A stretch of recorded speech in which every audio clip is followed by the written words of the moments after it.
वो अवरोध था भाषा। पहले गुरु शिष्य की भाषा में बोलते थे, लेकिन अब एक ग्रंथ जो एक भाषा में लिख दिया गया है, वो भाषा हर मनुष्य की नहीं थी। रीजनल डिफरेंस के कारण भाषा में भी फर्क है। तो अब शिक्षा में अक्षर ज्ञान, वो भी एक भाषा विशेष का, वो भी आवश्यक हो गया था। और यहाँ से कई प्रकार के भेद आए। अब सबसे पहले अगर वेदों की बात करें, तो हमें हमें ये समझना बहुत जरूरी है कि ब्रह्म से जो वाणी रूप में प्रकट हुए, वे वेद ओरल ट्रेडिशन में ही अंधकार में मलिन होने लग गए थे।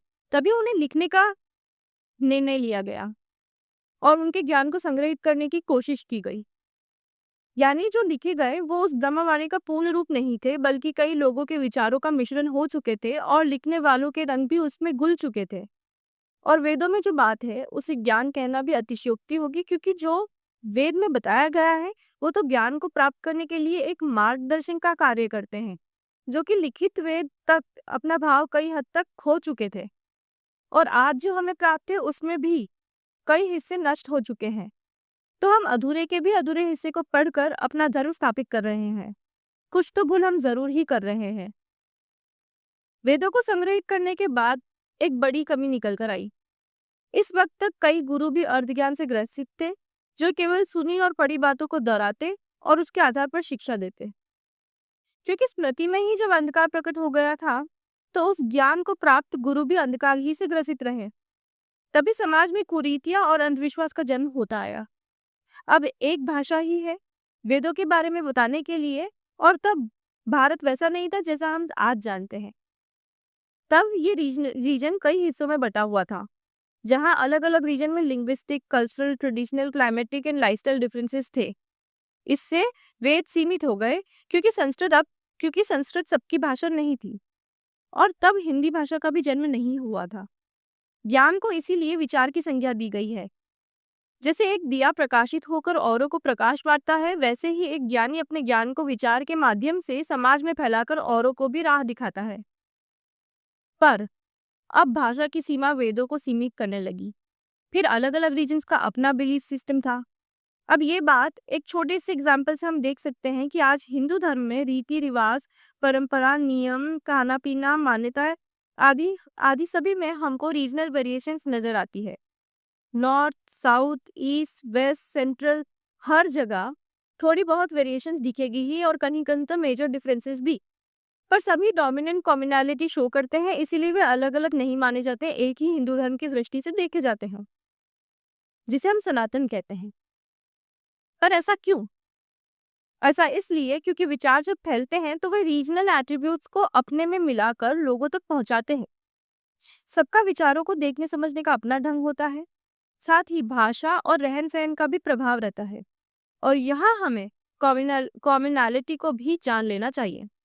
यहाँ कॉमनैलिटी लोगों की जीवन शैली से आई है। हिंदू धर्म अपने उद्भव से ही प्रकृति की उपासना को बहुत महत्व देता है। यह हमेशा से ही लोगों का विश्वास रहा है, तब से जब से मनुष्य जीवन का आरंभ हुआ। किसी भी धर्म के संसार में आने से पहले से ही ये रहा है। इसीलिए हर जगह जहाँ मनुष्य सभ्यता रही है, वहाँ ये कॉमनैलिटी मौजूद है, यानी प्रकृति का डोमिनेंस इन रिलीजन।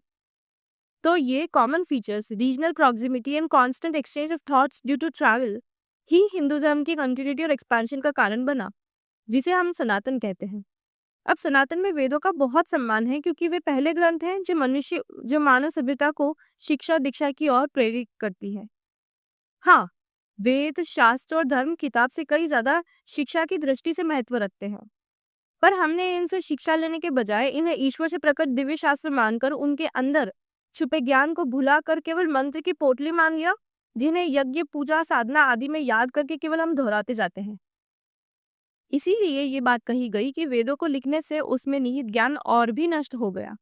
और पहले जो ज्ञान गुरु द्वारा दिया जाता था, जहाँ शिष्य अपने गुरु से प्रश्नों के माध्यम से वेदों का सार सीख लेते थे, वो अब बंद किताबों में केवल शब्दों से बंधा रह गया है, जिसे पढ़ने वालों ने उसे अपने मतलब से समझा और समझाया। तभी ये बात भी ठीक है कि वेदों में ज्ञान नहीं, मार्गदर्शन है। ये ज्ञान तब बनते हैं जब कोई इन वेदों का उस ब्रह्म स्वरूप में देख पाते हैं। अन्यथा ये क्रियाएं और मंत्र ही बतला पाएंगे। और यही वजह बनी कि समाज में जातिवाद आया, जहाँ शिक्षा का ही बंटवारा हो गया और शिक्षा के अभाव में वेदों का सार और अंधकार के तले दबकर रह गया। हमने क्या किया है ये हम जानते हैं पर मानते नहीं, क्योंकि सवाल उठाने को अपराध बना दिया गया है। प्रश्न का कितना महत्व है ये हमें हर उस गीता से समझना चाहिए जो भी हमें अलग अलग वक्त में ब्रह्म से प्राप्त हुई। असली ज्ञान वही है। गीता को यदि हम ज्ञान कहें तो सही होगा। वहां हमें उस अनंत प्रकाश की ज्योति के दर्शन होते हैं जिसे एक बार जो देख ले वो फिर उस प्रकाश के मार्ग पर ही चलता रहेगा। वेद को गीता का दर्जा नहीं है क्योंकि ये तब प्रकट हुए जब मनुष्य आए, यानी ये मनुष्य के मार्गदर्शन के लिए बनाए गए थे।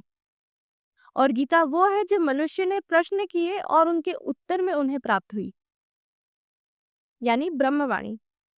मनुष्य स्वयं को इतना तुच्छ क्यों समझता है कि शास्त्रों से खुद को नीचे देखता है? अरे हर शास्त्र केवल मनुष्य के उपयोग और मार्गदर्शन के लिए बनाए गए हैं।